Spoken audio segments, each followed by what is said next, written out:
Friends, welcome to Telangana elections awareness YouTube channel.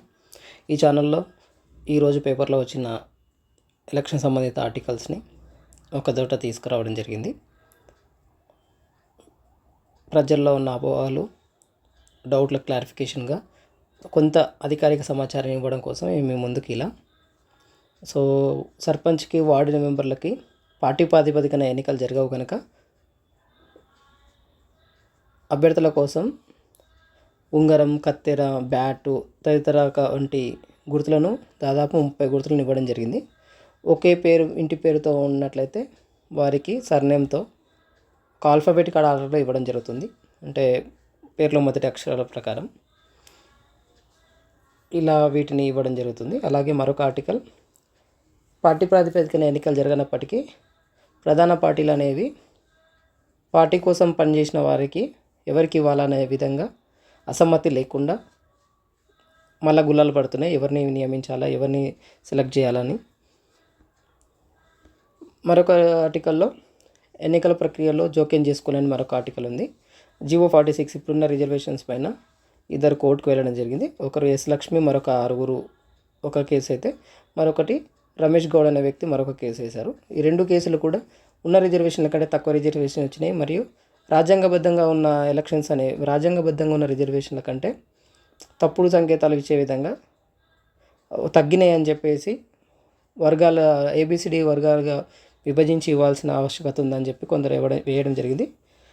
ఒక కేసులో 8 వారాలకు వాయిదా వేసింది, మరొక కేసుని 4 వారాలకు వాయిదా వేసింది. ఏదైతే డెడికేటెడ్ కమిషన్ ఉందో ఆ నివేదిక ఆధారంగా సమర్పించి దాని మీద డెసిషన్ తీసుకునే అవకాశాలు ఉన్నాయి. మరొక ఆర్టికల్లో సర్పంచ్లకు, వార్డులకు నామినేషన్లు వేసిండ్రు. ఇది 2వ రోజు. మొత్తం 4236 సర్పంచ్ స్థానాలకు 8100 నామినేషన్లు అయినాయి 2 రోజులతో కలిపి. అదే వార్డులకు 37,000 వార్డు మెంబర్లు ఉంటే కేవలం 11,500 మాత్రమే వేశారు. అంటే దాదాపు ఇంకా 30,000 వార్డు మెంబర్లు నామినేషన్ వేయాల్సింది ఉంది. ఈ నామినేషన్ కొంత లేట్ అవ్వడానికి కారణం ఏంటంటే బ్యాంక్ ఖాతాలు ప్రారంభం కాకపోవడం, కుల ధృవీకరణ పత్రంలో కొంత ఇబ్బందులు ఏర్పడడం అనేది ఇక్కడ కనిపిస్తుంది. వీటిని అధికారులు కొంచెం సింప్లిఫై చేయడానికి ప్రయత్నిస్తున్నారు.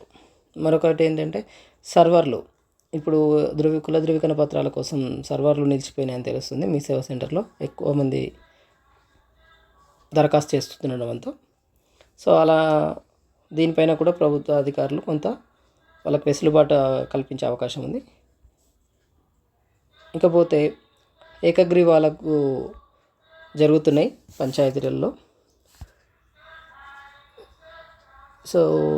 20 లక్షలకే సర్పంచ్ పదవి అని చెప్పి వేలంలో దక్కించుకున్న రైతు అని ఒక ఆర్టికల్ ఉంది.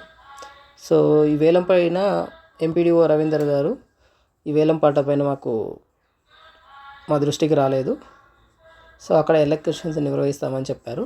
ఇది ఎక్కడ అంటే ఖమ్మం జిల్లా కామపల్లి మండలంలో జోగూడెం వాసులు చెప్పారు. ఈ జోగూడెంలో జరిగింది ఇది. మరొకటి సీఎం స్వగ్రామంలో ఏకగ్రీవాన్ని కసరత్తు చేస్తున్నారు.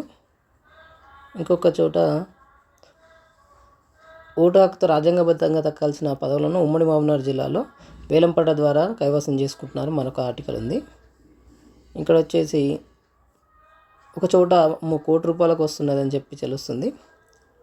జోగులాంబ గద్వాల జిల్లా గట్టు మండలం మిట్టదొడ్డి సర్పంచ్ పదవిని ఓ సీడ్ ఆర్గనైజర్ 90 లక్షలకు, అదే మండలం గొర్లకాన్ దొడ్డిలో 57 లక్షలకు, లింగాపురంలో 34 లక్షలకు వేలంలో పదవిలోనే ఏకగ్రీవం చేసుకున్నారట. గద్వాల మండలం కొండపల్లిలో 60 లక్షలకు ఓ సీడ్ ఆర్గనైజర్ వేలంతో పదవిని దక్కించుకున్నాడట. ఇలా వివిధ ప్రాంతాల్లో ఉన్నాయి. వీరాపురంలో 50 లక్షలు, సద్దలోనిపల్లి సర్పంచ్ పదవి 42 లక్షల కట్ట మల్దకన్ మండలంలో. ఇది ఇలా కొన్ని చూస్తున్నాయి. పంచాయతీ ఎన్నికలను నిలిపివేయాలని చెప్పి బీసీ కమిషన్కు విజ్ఞప్తి చేశారు. బీసీ రిజర్వేషన్లు అనేవి గత పంచాయతీ ఎన్నికల కంటే ప్రస్తుతం దాదాపు 1.39% రిజర్వేషన్ తగ్గినాయని చెప్పి, బీసీలకు అన్యాయం జరిగిందని చెప్పి కమిషన్ని ప్రాధాయపడింది. ప్రభుత్వానికి బీసీ కమిషన్ విజ్ఞప్తి చేస్తుంది. ఇక్కడ మరొకటి, పంచాయతీ అభ్యర్థులకు పంచాయతీ అభ్యర్థులకు బ్యాంక్ ఖాతాల్లో వస్తున్న ప్రాబ్లమ్స్కి ప్రభుత్వం కొంత వెసులుబాటు ఇస్తుంది ఎన్నికల సంఘం గైడ్లైన్స్తో. ప్రస్తుతం ఉన్న బ్యాంకులోనే కాక మరొక బ్యాంకులోనూ ఖాతా ప్రారంభించవచ్చు అని చెప్పింది. అలాగే ప్రస్తుతం సేవింగ్ ఖాతా ఉన్న చోట దాన్ని కరెంట్ అకౌంట్గా మార్చుకోవచ్చు అని కూడా చెప్పింది. ఈ విధంగా కొంత అభ్యర్థులకు కొంత సులభతరం చేస్తున్నారు. మరొక ఆర్టికల్ వచ్చేసి అభ్యర్థుల ఎన్నిక వ్యయం పైన నిఘా పెట్టింది. సో రాష్ట్రంలో 5,000 జనాభాకు మించి ఉన్న గ్రామాల్లో అంటే మేజర్ గ్రామ పంచాయతీలో సర్పంచ్కి 2.5 లక్షలు ఖర్చు పెట్టాలి. వార్డు మెంబర్లు 50,000 ఖర్చు పెట్టాలి. 50,000 కంటే తక్కువ జనాభా ఉన్న ప్రాంతాల్లో 1,50,000 సర్పంచ్ చేస్తే వార్డు మెంబర్లు 30,000 వరకే వెచ్చించాలని చేసింది. ఈ విధంగా అభ్యర్థుల వ్యయం పైన నిఘా పెట్టింది. సో ఎంతో కొంత మీకు స్పష్టతతో కూడిన అధికారిక సమాచారం ఇవ్వాలనే ఉద్దేశంతోనే ఇలా మీకు ముందుకు ఈ ఛానల్లో తీసుకురావడం జరుగుతుంది. థ్యాంక్ యూ అని అనాలి.